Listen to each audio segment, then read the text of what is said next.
begitu saya lihat tema yang akan saya bahas, saya menemukan spiritualitas pendampingan OMK. Lalu saya menemukan inspirasi ini. Ternyata yang dimaksudkan dengan spiritualitas pendampingan itu adalah bukan cuma tentang kita selalu berada di samping mereka yang didampingi, tapi terutama saat kita sedang tidak berada di samping mereka yang didampingi, mereka tetap merasa kita selalu berada bersama mereka.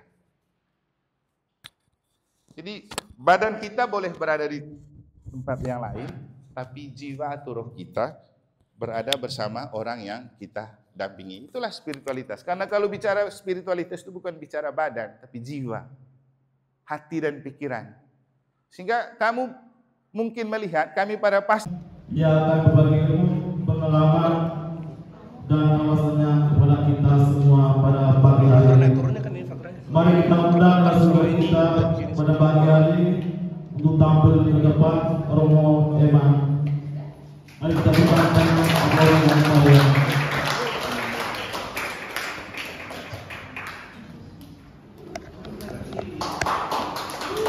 Sebelum kita mulai, izinkan saya untuk memperkenalkan biodata singkat dari narasumber kita pada pagi hari ini. Yang pertama, Romo Martinus Emmanuel Ano PR, Lading Gilid Reo, Manggarai, 3 November 1976 dari pasangan Valentinus Ano dan Teresia Ima. dapat dari mana kau? Ia menyelesaikan pendidikan di Seminari Menengah Yohanes Paulus Labuan Bajo dan studi filsafat teknologi di FTH Dadalo.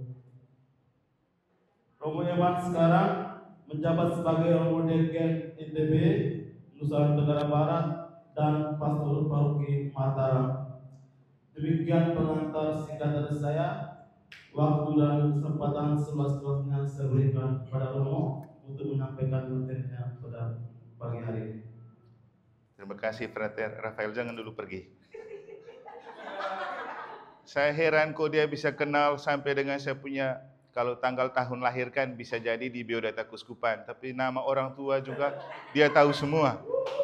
Padahal saya baru kenal nih Frater Rafael nih. Mungkin karena dia bernama Rafael, karena Rafael itu pelindung pencari jodoh. Tepat. Mer, sudahkah berkiblat ke malaikat Rafael itu, Mer? Mer, sudahkah pernah doa ke malaikat Rafael? Sudah. Belum dikirim tapi ya. Sudah. Oke, pokoknya percaya saja. Asal jangan minta di Frater Rafael saja. Tapi setelah saya tanya, ternyata dia cari di Google. Saya senang, kenapa? Nama orang tua saya bisa masuk di Google. Nah, itulah kecanggihan zaman. Terima kasih, Frater.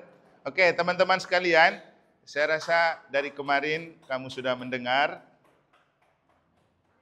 beberapa hal yang saya sampaikan terkait dengan tema ini. Juga waktu misa tadi di khotbah, saya juga sudah singgung kepada teman-teman. Jangan lupa kemarin itu yang paling penting pertanyaan, mengapa kita menjadi OMK yang vital dulu baru viral? Dan Frater Bara itu sudah bertanya ulang, apa yang vital dari OMK? Kemarin jawabannya bisa ada di sini, dan jawaban lainnya ada di dalam khotbah tadi, bahwa OMK itu bukan hanya sekedar orang muda Katolik, tapi orang mengenal Kristus. Itu yang lebih penting. Kamu tidak mungkin jadi benar-benar orang muda Katolik tanpa mengenal Kristus. Hanya karena Kristus kamu jadi Katolik. Walaupun faktanya banyak orang Katolik yang tidak mengenal Kristus. Tapi dengan kamu datang ke sini, pelan-pelanlah belajar mengenal siapa itu Kristus. Dan hari ini, saya diminta untuk memberikan tema tentang spiritualitas pendampingan OMK. Coba next, Ellen. Tapi sebelum kita melihat itu, kita lihat dulu hasil survei kemarin. Saya rasa tertarik dan menarik untuk kita mencoba melihat lagi. Pertanyaan ini, apakah Romo Paroki dan DPP atau DKP ikut mendampingi setiap kegiatan yang OMK Parokimu jalankan? Jawabannya, berapa ini? Pokoknya paling banyak itu menjawab ya. Berarti tema pendampingan, spiritualitas pendampingan itu sudah sukses. Karena sebagian besar sudah menjawab ya. Kalau sudah sukses, mestinya tidak perlu kita bicarakan lagi sekarang kan. Tapi sebenarnya bukan masalah itu. Karena itu yang sukses kelihatannya Romo Paroki, DPP, dan DKP ikut mendampingi. Karena yang perlu jadi pendamping itu kalian yang hadir di sini. Makanya kamu dilatih menjadi training of trainers. Kamu dilatih untuk menjadi pemimpin yang bisa mendampingi teman-teman. Sehingga kamu itu pulang dari sini diharapkan menjadi garam dan terang bagi teman-teman. Makanya ada jawaban kemarin yang waktu kamu diskusi itu menemukan bahwa kamu itu bukan lagi OMK biasa, tapi luar biasa. Artinya kamu bisa menjadi istilah yang lebih trennya itu role model. Figur yang menjadi model untuk teman-teman OMK lain karena ada sesuatu yang lebih yang ada dalam dirimu setelah kamu ikut mengikuti training of trainer ini. Sehingga perjuangan kita sekarang adalah bagaimana kamu memformat dirimu menjadi seorang pendamping yang akan mendampingi teman-teman lain yang mungkin selama ini ikut OMK hangat-hangat ayam. Ke gereja kalau ada kegiatan-kegiatan yang gebiar-gebiar begitu, tapi yang rutin dan lain-lain tidak muncul. Saya yakin sih kamu yang hadir di sini rata-rata aktivis OMK. Kenapa saya pakai istilah aktivis? Kenapa? Kamu aktif karena kegiatan-kegiatan yang atraktif. Benar kan? Nah, kalau yang bersifat religius, doa, hidup rohani belum tentu terlalu aktif kan? Tapi kalau saya sih paham saja, itu baru namanya orang muda. Karena tidak mungkin ketika kamu masih muda, tiba-tiba kamu menjadi pendoa seperti Legio Maria. Gitu. Tidak mungkin. Nanti usia yang akan mengantar dan menuntun untuk kita lama-lama jadi pendoa. Kami jadi Romo juga, awal-awal bukan langsung jadi rajin berdoa. Kamu lihat tadi Romo Roni, lama dia berdoa di gereja. Tapi waktu dia usia seperti Romo Danang, pasti seperti Romo Danang juga, jarang berdoa toh. Sering tidak ada. Ya, itulah pastor muda, kayak mereka Romo Ores, banyak-banyak pergi, ya karena masih muda. Saya juga dulu begitu, banyak perginya. Setelah beberapa tahun jadi imam, saya kan jadi imam mudanya di Sumbawa. Tanya dah orang Sumbawa, Romo Eman waktu pastor muda di sini banyak tidak ada di tempat, banyak ada di lapangan sepak bola. Sedikit-sedikit ambil motor pergi, jadi panas betul pantat dan kaki untuk pergi.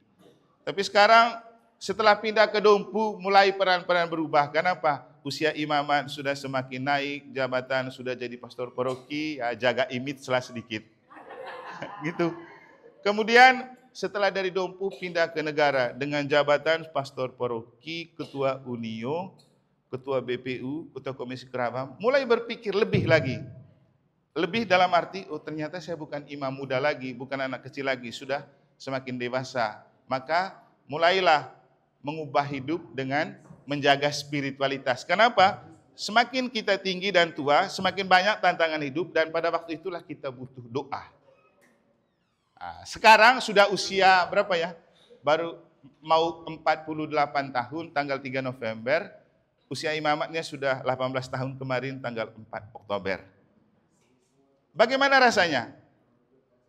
Sekarang rasanya berbeda lagi. Kenapa? Pindah ke Mataram, di ibu kota provinsi, berada di titik nol, lalu sebagai deken membuat saya berpikir lebih dari biasanya.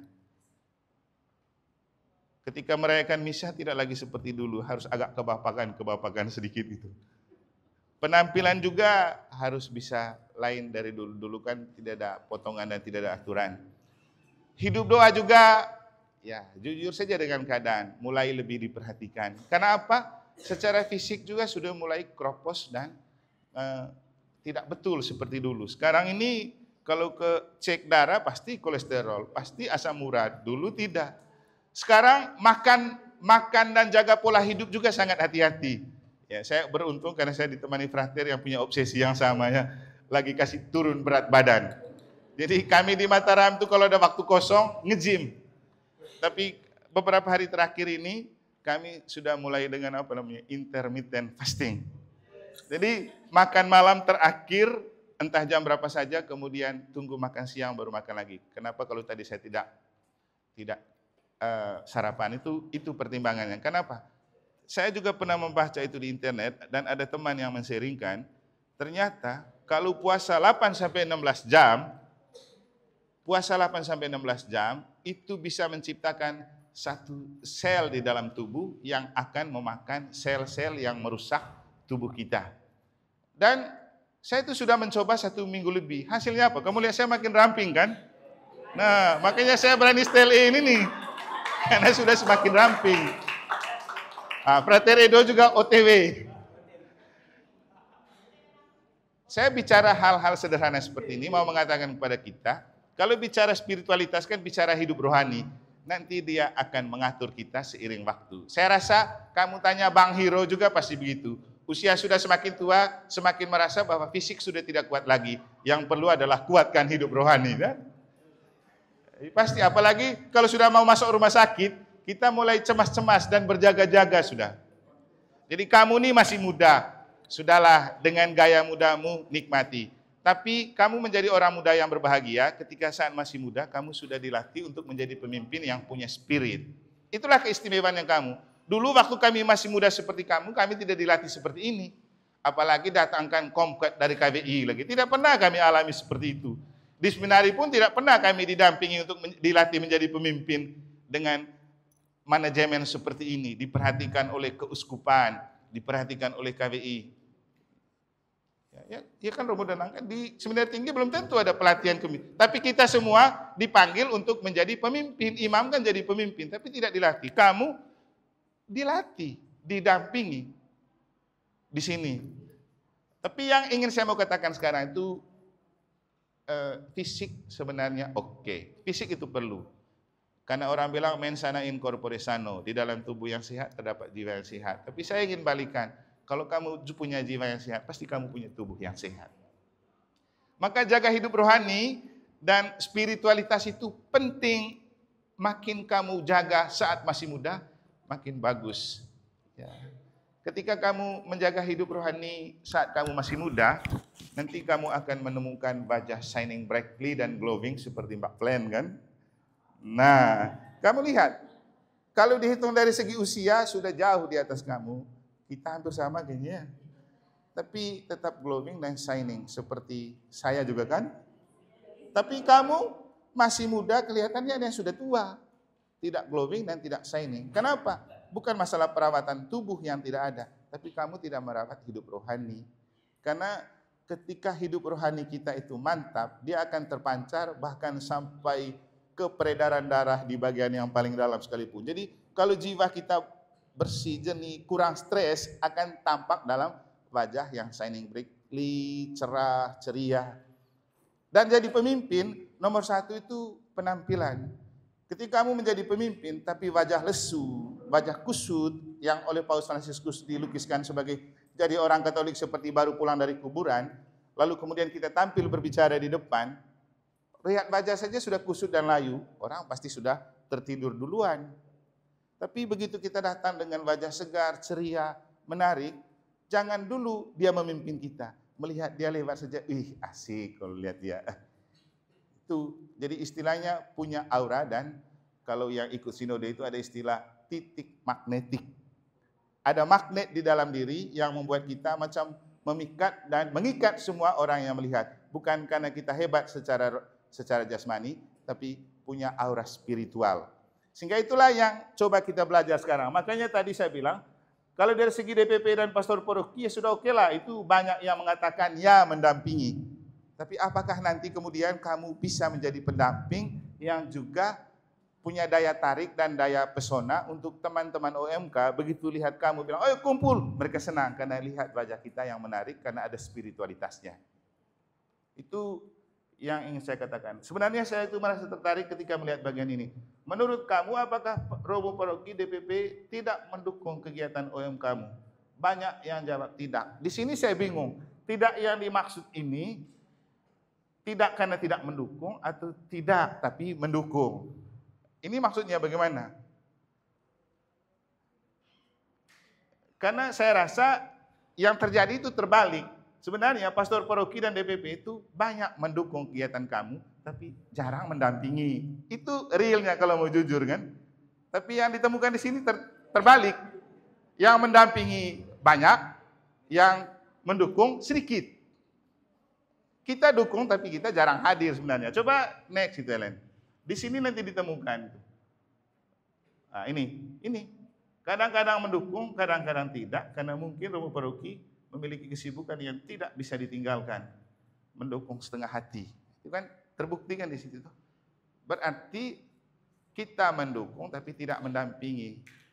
Sehingga sekarang ini yang kita mau lihat juga, kalau bicara tentang spiritualitas pendampingan itu, bukan hanya bicara tentang kehadiran roh, tapi spiritualitas kehadiran. Coba next lagi, Ellen. Nah, ini juga ada beberapa survei. Kalau saya lihat di hasil survei ini yang kamu bahas kemarin, menurutmu adakah kendala dan halangan di OMK parokimu masing-masing? Di sini saya menemukan kendala itu lebih banyak ada dan muncul dari dalam dirimu. Sementara kendala yang tadi kamu temukan, tidak ada dukungan atau pendampingan itu, tidak muncul. Mestinya itu juga dimasukkan sebagai kendala. Karena walaupun kamu punya greget, tidak didukung dan tidak didampingi oleh pastor paroki dan DPP, itu juga jadi masalah sebenarnya. Tapi tidak apa-apa. Dengan hasil ini, baik untuk menemukan kamu lebih banyak melihat halangan dan tantangan itu di dalam dirimu. Perlu juga melihat dari luar. Coba terus. Nah, dari sudut pandang pendamping, pengurus atau romo paroki, ini agak buram sih, tapi hasilnya agak terang. Itu 76% itu sudah ada regenerasi dan kaderisasi. Kalau saja hasilnya 76 begitu ada, berarti ada pendampingan sebenarnya dan ada dukungan. Karena tidak mungkin ada kaderisasi kalau tidak ada pendampingan dan dukungan. Ya, kesimpulan saya, mungkin kamu tidak serius menjawab ya, karena yang penting sudah isi kuesioner. Tapi tidak apa-apa lah, itu juga tidak terlalu penting. Karena yang paling penting untuk kita bukan tentang data. Data itu sebagai acuan. Yang penting adalah niat untuk membangun dunia baru sebagai pendamping yang siap mendampingi teman-teman lain. Maka sekarang kita kembali ke spiritualitas pendampingan OMK. Coba next lagi. Nah, saya itu menemukan inspirasi tentang tema itu waktu saya Speak Star. Makanya saya kasih judul di atas itu Speak Star versi Romeo. Romeo itu Romo Martinus Emmanuel Ano. Itu nama keren dan trennya saya. Jadi singkatan dari Romo Martinus Emmanuel Ano. Nah, mana? Oh iya, berarti saya balik juga ya. Tapi membelakangi mereka. Ya, boleh lihat ke sana, boleh lihat ke sini. Boleh juga kalau ada yang kangen pastor parokinya seperti pastor paroki Ampenan, boleh lihat Romo Iron ada di belakang. Oke. Waktu saya pulang kampung baru-baru kan, hari Senin saya pergi, itu kan kondisi dalam mobil. Saya lihat lagi jadwal karena saya mengatur pulang dan langsung ke sini. Begitu saya lihat tema yang akan saya bahas, saya menemukan spiritualitas pendampingan OMK. Lalu saya menemukan inspirasi ini. Ternyata yang dimaksudkan dengan spiritualitas pendampingan itu adalah bukan cuma tentang kita selalu berada di samping mereka yang didampingi, tapi terutama saat kita sedang tidak berada di samping mereka yang didampingi, mereka tetap merasa kita selalu berada bersama mereka. Jadi badan kita boleh berada di tempat yang lain, tapi jiwa atau roh kita berada bersama orang yang kita dampingi. Itulah spiritualitas. Karena kalau bicara spiritualitas itu bukan bicara badan, tapi jiwa, hati dan pikiran. Sehingga kamu mungkin melihat kami para pastor tidak mendampingi kamu. Iya, secara fisik mungkin tidak ada, tapi hati dan pikiran kami tetap untuk kamu.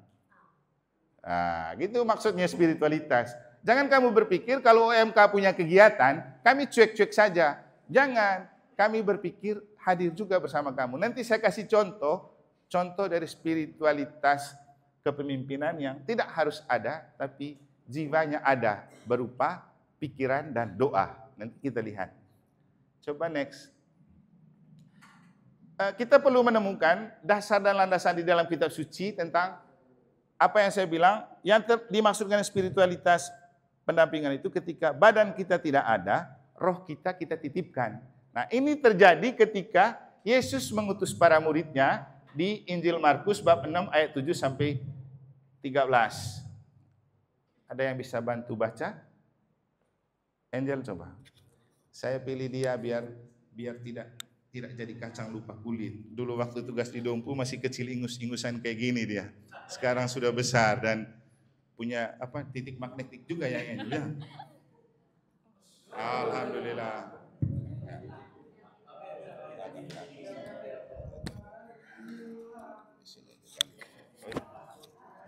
Ya. Mana dia? Hah? Ya, sini laptopnya, baca di laptopnya. Siapa tuh? Oh sudah. Ini juga bagian dari dinamika kepemimpinan. Bahwa ada hal-hal yang tak terduga yang akan kita jumpai. Tapi bagaimana kita menghadapi situasi yang tidak pernah kita bayangkan, itu butuh spiritualitas. Macam kalau menghadapi kondisi seperti ini, istilahnya jangan gegabah, jangan gabut, tetap tenang. Nanti akan kembali ke situasi normal. Iya ya. Oh boleh. Atau Angel aja sudah? Oh ya. Coba sebentar ya. Oke, di sini aja. Markus 6 ayat Markus 7. 6 Markus bab 6 ayat 7 sampai 10. Ia memanggil ke-12 murid itu dan mengutus mereka berdua-dua. Ia memberi mereka kuasa atas roh-roh jahat dan berpesan kepada mereka supaya jangan membawa apa-apa dalam perjalanan mereka, kecuali tongkat, roti pun jangan, bekal pun jangan, uang dalam ikat pinggang pun jangan. Boleh memakai alas kaki, tetapi memakai 2 baju.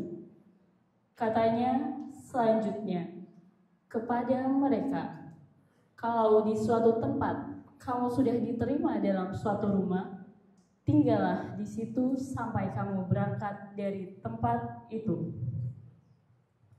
Sudah. Terus. Lalu ada bacaan dari Markus. Terus masih bab sambungan 6. itu. Oh ya. Dan kalau ada suatu tempat yang tidak mau menerima kamu, atau kalau mereka tidak mau mendengarkan kamu, keluarlah dari situ dan kebaskanlah debu yang di kakimu sebagai peringatan bagi mereka.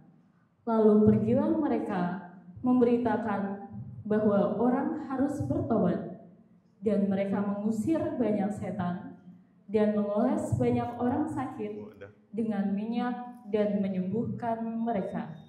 Demikianlah sabda Tuhan.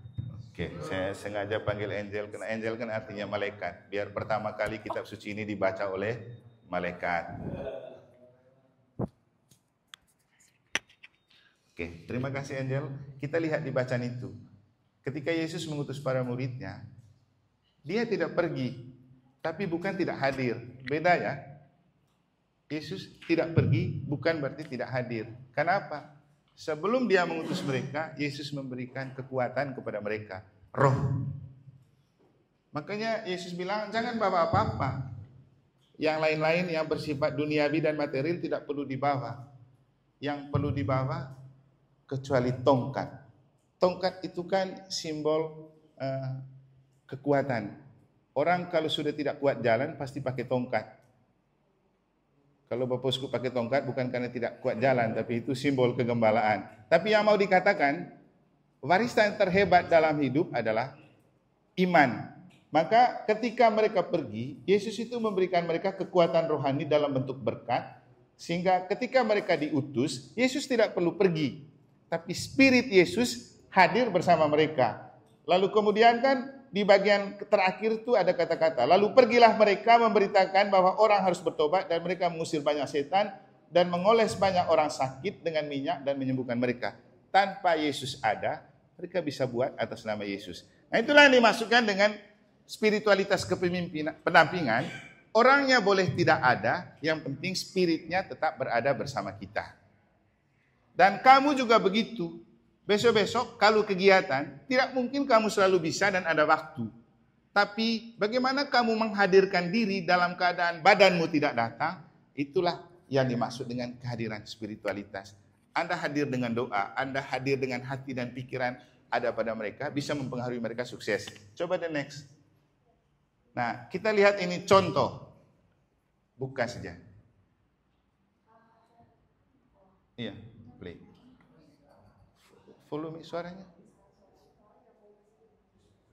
Hah?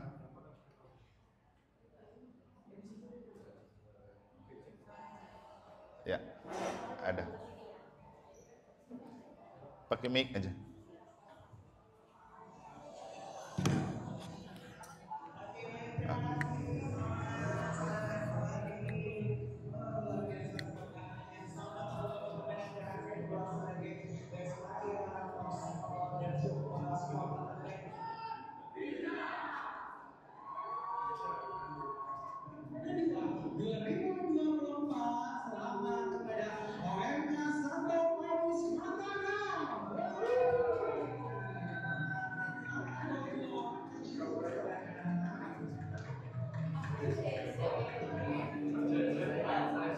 Ada kau Nendung? Ngeri Bapak Ketua.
Mataram atas kesuksesan meraih trofi kejuaraan di Madya Muda segala bangsa, apalagi Anda mengalahkan katedral khusus dan luar biasa. Jangan lupa kemenangan itu membuat kamu merasa perlu untuk juga memenangkan iman dan hidup menggereja. Oke, dengan spirit Santo Paulus, Tuhan memberkati.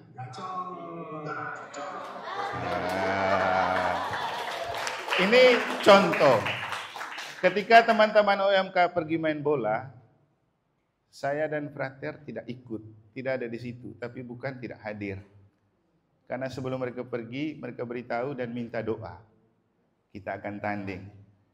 Kemudian mereka juara. Lalu untuk saya pribadi saya lalu bilang, itulah kalau pastornya punya jiwa sepak bola, maka itu akan terpancar dalam diri anak-anaknya. Kenapa?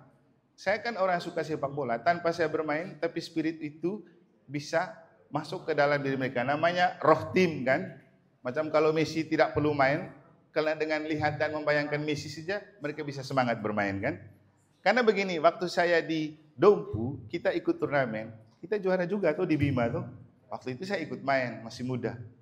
Begitu saya pindah ke negara, kami itu tidak punya pemain hebat, yang penting ikut turnamen ditangkap.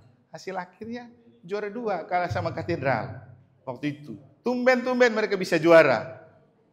Saya tidak ikut. Pertama saya ikut main, kali kedua saya tidak ikut. Tapi sebelum mereka pergi, kita doa dulu mohon berkat di Gua Maria. Demikian dengan Mataram, kamu kan tidak pernah juara selama ini tuh. Giliran Romo Eman sudah pindah, kamu langsung juara kan? Percaya atau tidak? Yang dimaksudkan dengan spiritualitas kepemimpinan, tidak perlu badan kita ada, yang penting hati, pikiran, dan doa kita ada. Akhirnya kita juga harus mengakui bahwa kamu juara itu karena tidak terlepas dari doa dan dukungan dari pastor yang pernah bertugas di sana. Seperti Romo Lorenz, Romo Eli, Romo Danang. Jadi mereka tidak bisa main bersama kamu. Tapi ketika kamu buat kegiatan, didukung, diperhatikan, dan didoakan, itu yang dimaksudkan dengan spiritualitas kepemimpinan. Kita hadir dalam bentuk rohani. Nah, yang mau saya katakan kepada teman-teman, kamu akan capek untuk selalu hadir di setiap kegiatan. Kamu juga pasti punya pekerjaan, tapi hadirlah dalam bentuk lain, dalam bentuk jiwa, spiritualitas. Makanya menjaga hidup rohani itu penting. Kamu bergerak di OMK tanpa kamu berdoa, nol.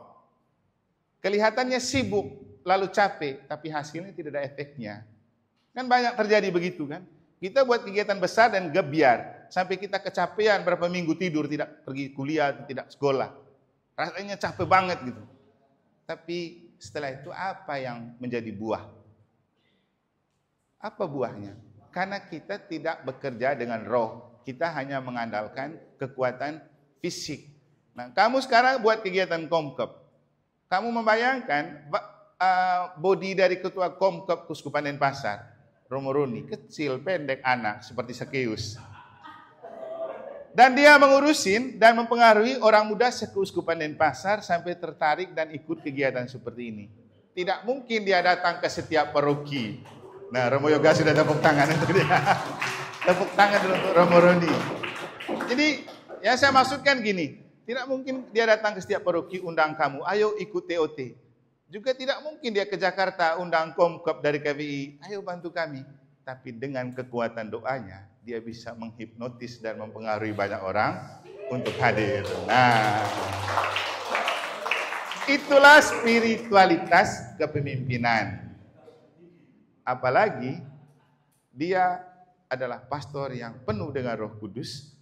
Karena begitu jadi pastor muda, dia sudah bekerja sebagai pastor kan di paroki Roh Kudus Katedral. Dan menjadi pastor paroki pertama juga di paroki Roh Kudus Babakan. Dan juga menjadi pengajar di seminari Tritunggal Roh Kudus juga, Tuke. Maka kamu orang muda jangan pernah ragukan spiritualitas Ketua Komkep Kuskupan Denpasar. Kecil tapi ngeri itu rohaninya. Dan ya, tadi kamu lihat apa? Siapa orang paling terakhir keluar dari gereja setelah misa tadi pagi?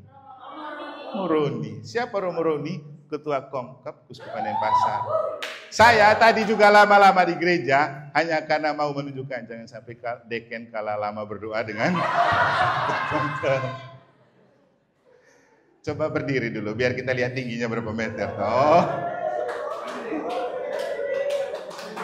Nah, oke. Inilah duo cilik yang secara kasat mata kelihatan kecil, ngeri dan pedis, tapi secara rohani tinggi, besar dan Oke. Coba next, Ellen. Coba lagi. Ya. Sekarang itu tadi spiritualitas kepemimpinan dengan tidak perlu badan kita hadir, tapi roh kita hadir. Sekarang kita lihat sisi lain dari spiritualitas kepemimpinan dengan spiritualitas kehadiran. Bahwa ada waktu di mana kita harus hadir dan ada bersama. Itulah pemimpin partisipatif dan transformatif.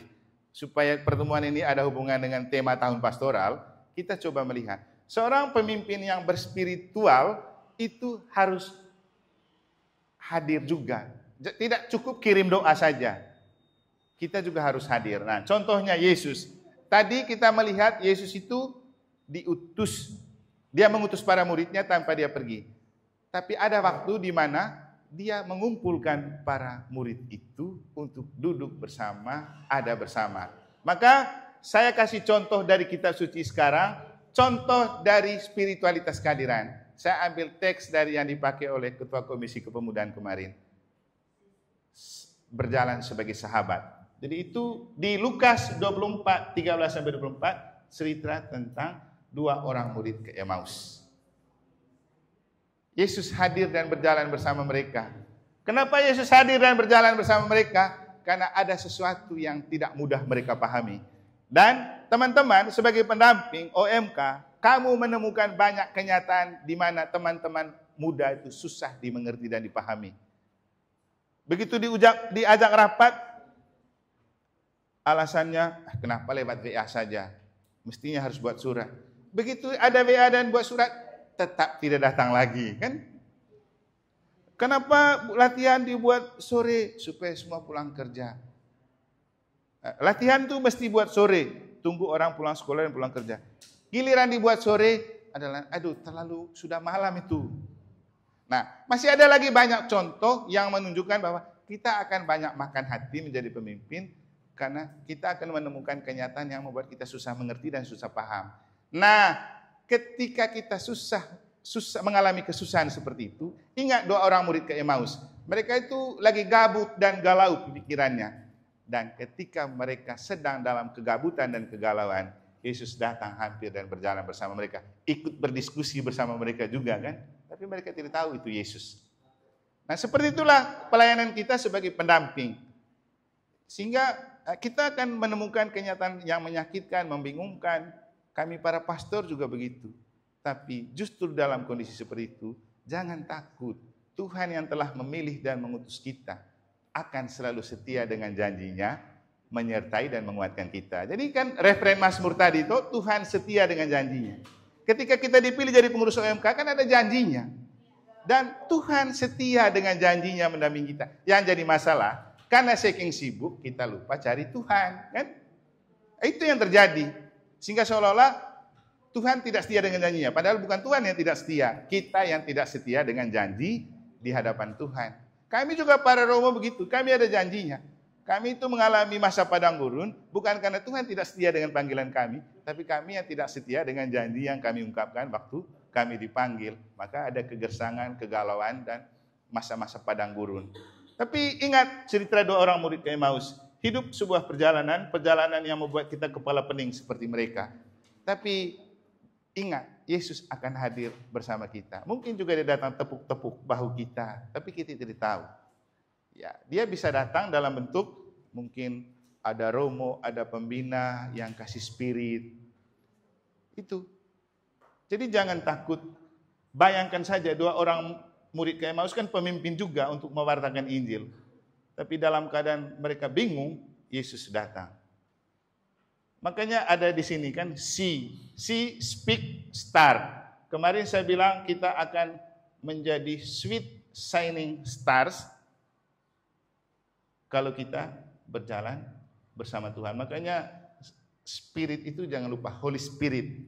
Untuk see, speak, star, jangan lupa spirit holy supaya kita sweet shining star. Bisa menjadi bintang yang bercahaya dan manis untuk orang lain. Kemudian kita lihat yang kedua, spiritualitas kehadiran.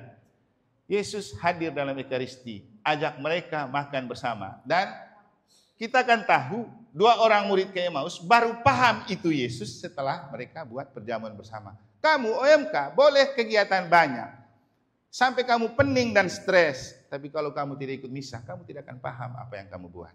Makanya saya selalu bilang, misa penting, disitulah kita menimba kekuatan untuk mengerti pekerjaan kita dan dapat kekuatan untuk menguatkan kita dalam pelayanan. Kami para Romo juga begitu, misa itu penting. Karena di situ kita dapat inspirasi, dapat sabda Tuhan, dapat kekuatan tubuh Kristus. Kamu sebagai pendamping tanpa ikut misa, kamu akan menjadi pemimpin yang seperti ya patung saja. Kelihatannya kamu itu ada, bekerja sampai capek, hasilnya tidak ada. Kenapa? Terlalu mengandalkan diri, tapi tidak mengandalkan kekuatan roh. Dan roh itu penuh kita terima dalam misa. Ya, maaf saja teman-teman boleh ikut kelompok doa apa saja yang bilang Roh Kudusnya lebih banyak. Tidak. Roh Kudus itu paling banyak diterima dalam misa. Jangan tertawa. Karena kadang-kadang ada kelompok doa yang mengatakan mereka itu punya Roh Kudus lebih dan punya kemampuan bahasa roh lebih. Jangan. Kalau tidak misa, Anda tidak mempunyai roh. Kenapa? Roh itu penuh kita terima dalam misa, baik dalam sabda maupun dalam tubuh Kristus. Ada doa epiklesis itu pencurahan roh untuk mengubah hosti dan anggur menjadi tubuh dan darah Kristus. Jadi Anda aktif di mana saja, misa nomor 1. Jangan sampai aktif di kelompok kategori tapi tidak pernah misa, itu bukan Katolik. Jadi ini ingat, karena inspirasi dan pengertian itu muncul saat kita merayakan misa. Saya selalu sharingkan pengalaman ketika saya itu baru mengerti misa setelah terus membuat misa. Dulu ikut misa tiap hari selama 13 tahun jadi seminari, belum paham juga misa. Tapi setelah 18 tahun merayakan misa, baru paham, oh ternyata misa itu intinya begini, pentingnya begini. Yang ketiga itu, ini paling penting. Waktu buat malam perjamuan terakhir, Yesus membasuh kaki. Itu kan bicara tentang kasih, persaudaraan, dan pelayanan. Dan kamu juga akan melayani satu sama lain sebagai seorang pemimpin. Dan ingatlah, Yesus saja membasuh kaki orang. Kita itu tidak sampai membasuh kaki memimpin teman-teman kita kan.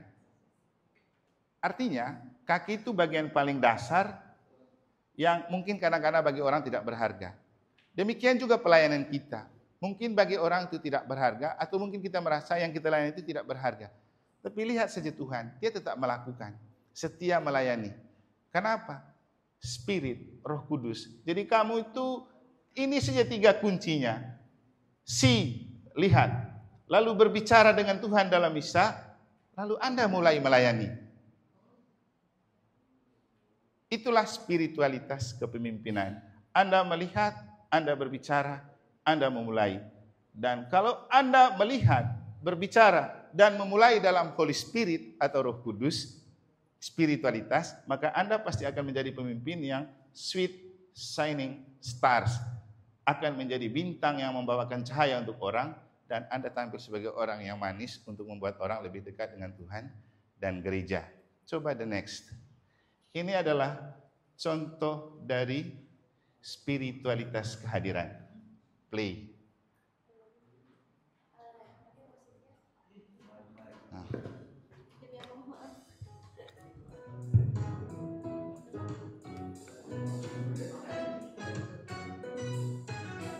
Tadi yang pertama itu tidak hadir tapi hadir dalam doa. Ini yang hadir dalam kenyataan.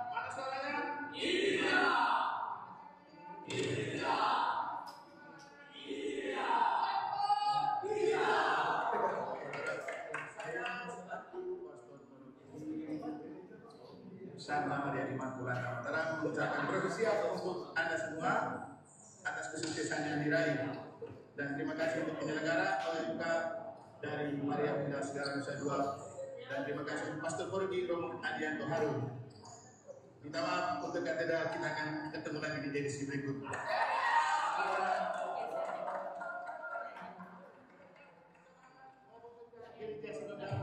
Orang muda Katolik, saya terus kupan.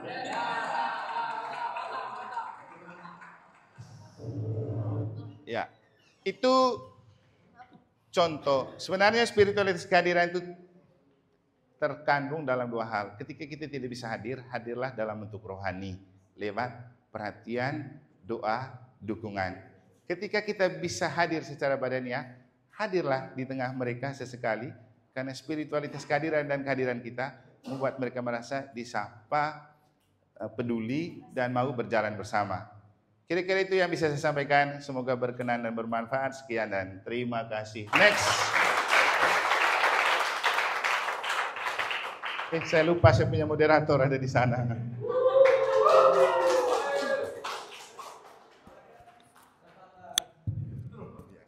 Mau terekam sedikit. Jangan dong. Baik, Pertama-tama kami mengucapkan banyak terima kasih kepada penerima yang telah membawakan materi yang berkaitan dengan spiritualitas kepemimpinan OMK. Jadi banyak hal yang sudah dibagikan oleh Romo kepada kita semua, dan tentunya untuk memperkaya lagi untuk apa? Untuk memperkaya kita, ada baiknya kita membuka sesi tanya jawab untuk memperkaya pengetahuan kita mengenai spiritualitas kepemimpinan OMK. Jadi pada kesempatan ini saya membuka pertanyaan, membuka kesempatan kepada kita semua untuk menyampaikan pertanyaan. Diberi kesempatan 2 orang. Oh iya, hadiahnya nanti yang beli Mataram ya. Oh iya, ada hadiahnya. Hadiahnya masih ada kompiang sih yang saya bawa dari apa? Oh iya, boleh lah. Oke.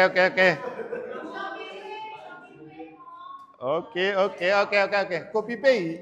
Oke, kemarin tuh ya. Bolehlah, ya. Ya, Ayo, siap. mungkin ada yang mau bertanya? Maju. Maju masa? Oh ya, mari.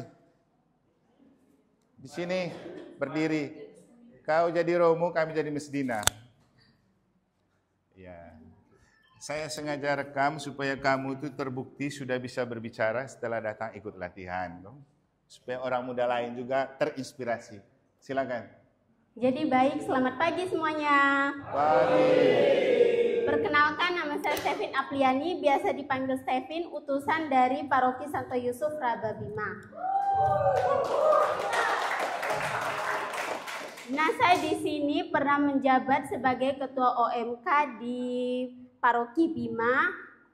Ingin bertanya mengenai spiritualitas pendampingan. Itu sama aja kita seperti menjadi pemimpin dalam sebuah organisasi atau sebuah kegiatan orang muda Katolik. Nah, bagaimana sih solusinya agar kita menjadi pemimpin yang baik? Cara mendorong agar teman-teman itu bisa menjadi spiritualitas yang bisa merangkul sahabat-sahabat yang sedang mengalami kesedihan. Terus cara mendorong kita juga karena susah mengajak anggota-anggota OMK, walaupun saya ketua sendiri sibuk kuliah dan kerja, walaupun saya tidak ada tapi anggota tetap berada di kegiatan tersebut. Bagaimana cara mendorong untuk anggota saya sendiri? Jadi itu saja pertanyaan dari saya. Terima kasih. Berarti lagi yang kedua. Biar sekalian. Mungkin ada lagi pertanyaan kedua? Harus ada. Ayo, jangan malu.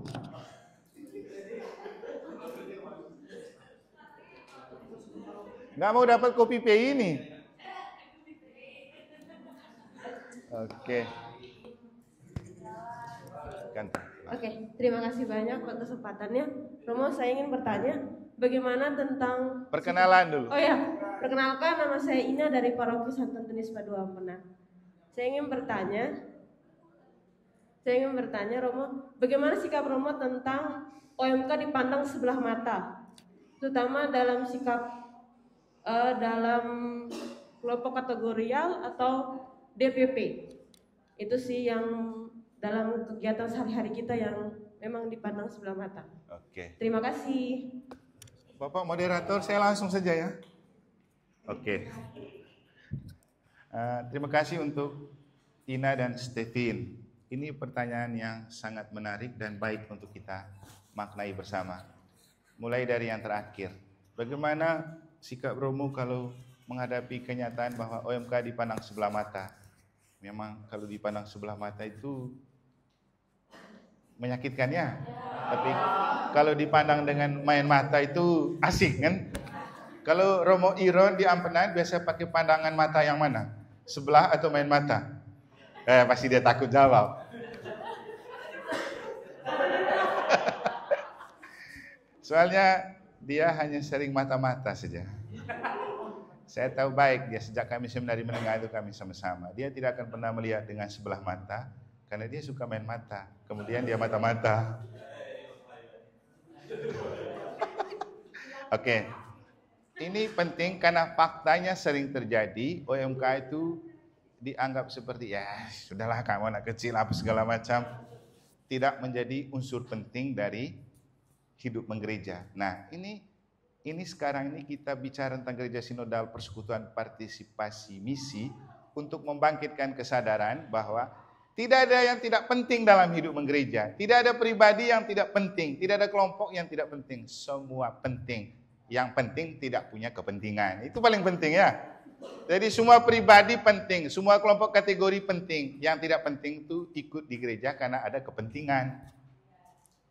Karena banyak juga kelompok kategori yang sok aktif ternyata punya kepentingan. Sudah mengerti kan maksudnya kan?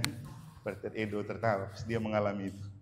Jadi kita itu istilahnya rekan kerja Allah. Karena setiap orang punya talenta.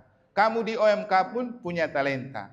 Saya rasa di Mataram pun belum ada orang yang membawa nama baik paroki yang sebesar apa yang dilakukan oleh OMK.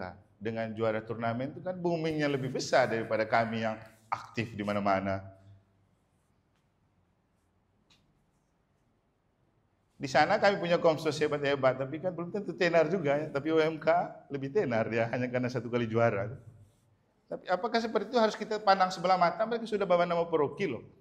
Saya tidak mengatakan yang lain tidak ini, tapi kita perlu melihat secara positif dan selalu mengangkat sekecil apapun prestasi mereka. Kalau menurut saya si Ina, sikap saya,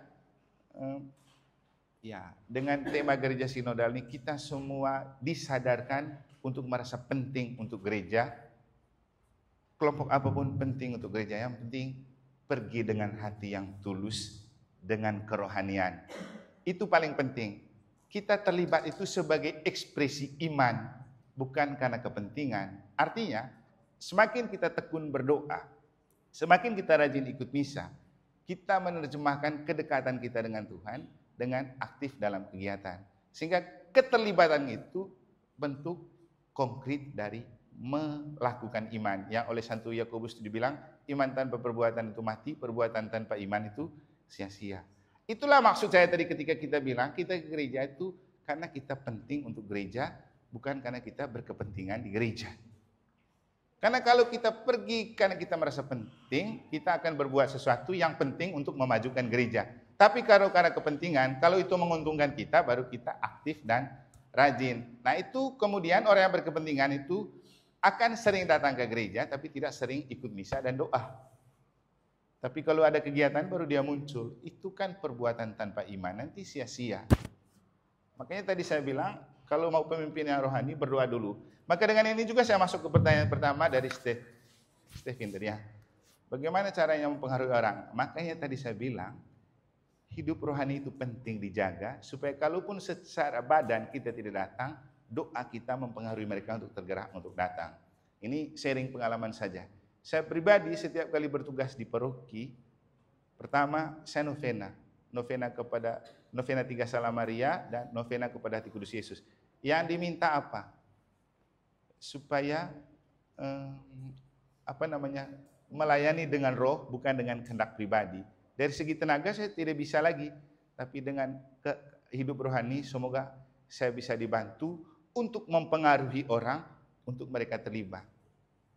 Atau contoh lain, kalau saya berkhotbah, biasanya sebelum khotbah atau baca Injil ke depan tabernakel, hening sejenak dan berdoa di situ. Dan doanya, Tuhan yang menciptakan saya, tahu kemampuan saya, dan saya tidak mampu untuk bisa berbicara tentang sabdamu di depan orang-orang ini. Tapi semoga Roh Kudusmu menjiwai saya, menjiwai mereka, supaya apa yang saya sampaikan mereka bisa paham, dan kita sama-sama paham. Karena saya tidak mungkin pergi setiap orang semua, jangan tidur dengar saya, jangan tidur, tidak mungkin. Tapi dengan bantuan Roh, saya meminta supaya mereka juga diarahkan untuk ikut mendengar dan kusuk. Bisa. Orang yang dukun pakai hipnotis saja bisa mempengaruhi orang, apalagi kita yang punya Roh Kudus. Maka dengan ini saya mau bilang, kita kalau jadi pemimpin jangan lupa doa. Kalau kita tidak datang, kita berdoa. Sebelum kita pergi melayani, kita berdoa dulu. Saya setiap kali hadir dalam kegiatan pemerintahan, saya berdoa dulu. Aku percaya Bapa kami Salam Maria, lalu saya teguhkan kembali diri saya dengan moto tabisan saya. Aku tidak seorang diri, sebab Bapa menyertai aku dalam Yesus dan Roh Kudus. Pergi sudah, nyaman, aman, dan di sana pasti orang bilang, kok beda ya Romo. Tidak perlu kita bicara banyak, orang akan dengan sendirinya, dengan melihat kerohanian kita, akan terpengaruh. Contoh akhirnya begini, coba kamu lihat Paus. Paus itu tidak berkhotbah berapi-api seperti para pendeta kan. Tapi 1-2 kata saja yang Paus omong, karena kita tidak mengerti. Tapi orang semua begini. Orang semua mau dengar. 2 kata terakhir yang dia ungkapkan di GBK itu sangat membekas dan sangat mempengaruhi orang. Apa itu kemarin Mbak ya? Atekiaso. Patekiaso. Ya, saya ingat 2 kali dia sebut waktunya. Patekiaso. Patekiaso. Kita tidak mengerti, tapi dengan mulutnya dia dan cara berbicaranya dia yang penuh roh, seperti menghipnotis dan mempengaruhi semua orang. Jadi kehadiran Paus tidak banyak bicara, tapi karena roh yang menjiwai dia, menghipnotis banyak orang. Itu kan pemimpin kita yang kemudian jadi pemimpin dunia karena punya kerohanian. Kalah pemimpin manapun. Jadi kembalinya gini Stephen, pasti kita mengalami seperti itu dan kita yang lain. Tapi supaya kita tetap menarik dan memikat dan berpengaruh, jangan lupa hidup rohani. Selanjutnya nanti kamu baca, cari itu buku, mungkin sudah tidak ada. Saya pernah baca waktu di seminari menengah, yang menginspirasi saya untuk menjadi pemimpin dan imam Kuskupan Denpasar itu, buku yang ditulis oleh Monsinyur Vitalis Barus almarhum. Judulnya, Catatan Menjadi Pribadi yang Berpengaruh. Kira-kira begitu saja. Sekian dan terima kasih. Kau sembunyi, makanya saya lupa terus moderator. Ada di balik mejanya.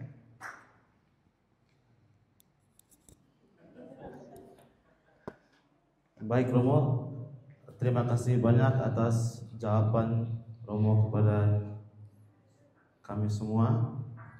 Jadi masih banyak hal yang teman-teman mau tanyakan kepada Romo, tapi kita dibatasi oleh waktu karena setelah ini kita lakukan sesi selanjutnya.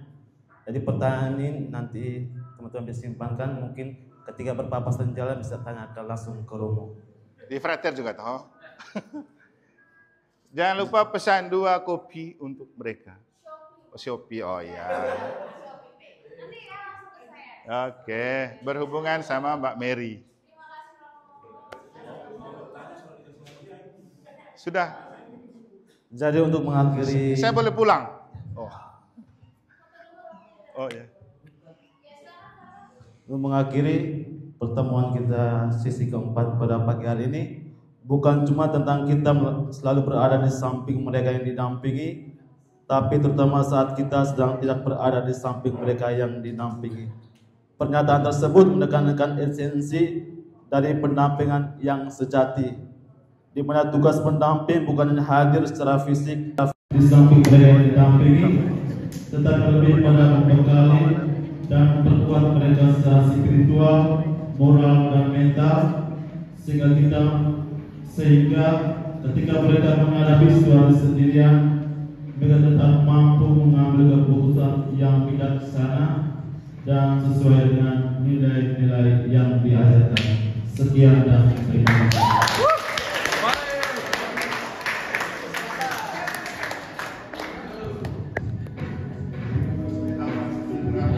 Papa mama deh. Kasih ke saya lagi. Sudah bersama. Kita berdiri.